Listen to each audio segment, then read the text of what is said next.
સહારા દરવાજા પાસેની સરદાર માર્કેટ નજીક ભીષણ આગ. ફ્રૂટ પેકેજિંગના ગોડાઉનમાં ભારે નુકસાન. આગથી અફરાતફરીનો માહોલ સર્જાયો. સુરત શહેરના વ્યસ્ત ગણાતા સહારા દરવાજા વિસ્તારમાં આવેલી સરદાર માર્કેટની સામે આજે 28 જાન્યુઆરી સવારે આગની ઘટના બનતા દોડધામ મચી ગઈ હતી.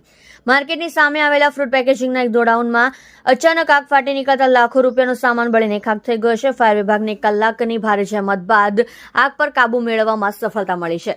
પુઠ્ઠાના બોક્સ અને પ્લાસ્ટિકના કેરેટથી આગે વિકરાળ રૂપ લીધું. સરદાર માર્કેટની સામે ફ્રૂટ માર્કેટની નજીક બે દુકાનોને જોડીને મોટું ગોડાઉન આવેલું છે. આ ગોડાઉનમાં ફ્રૂટ પેક કરવા માટેના પુઠ્ઠાના બોક્સ અને પ્લાસ્ટિકના કેરેટનો મોટો જથ્થો સંગ્રહિત હતો. આજે વહેલી સવારે આ ગોડાઉનમાં અચાનક આગ લાગી હતી. જ્વલનશીલ સામગ્રી હોવાને કારણે આગે જોતજોતામાં વિકરાળ સ્વરૂપ ધારણ કરી લીધું હતું, જેના ધુમાડાના ગોટે ગોટા દૂર દૂર સુધી જોવા મળ્યા હતા. 1 કલાકની ભારે જહેમત બાદ આગ પર સંપૂર્ણ કાબુ મેળવ્યો. આગની જાણ થતાં જ સ્થાનિક વેપારીઓ અને કામદારોમાં અફરાતફરી મચી ગઈ હતી. ઘટનાની ગંભીરતા જોતા તાત્કાલિક ફાયર બ્રિગેડને જાણ કરવામાં આવી હતી. ડુંભાલ અને માન દરવાજા ફાયર સ્ટેશનની કુલ 4 ગાડીઓ તાત્કાલિક ઘટના સ્થળે પહોંચી હતી.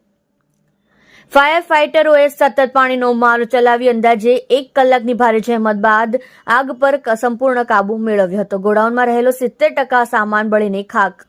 સદનસીબે આ દુર્ઘટનામાં કોઈ જાનહાનિ થઈ નથી, જેનાથી તંત્ર અને વેપારીઓએ સરાહતનો શ્વાસ લીધો છે.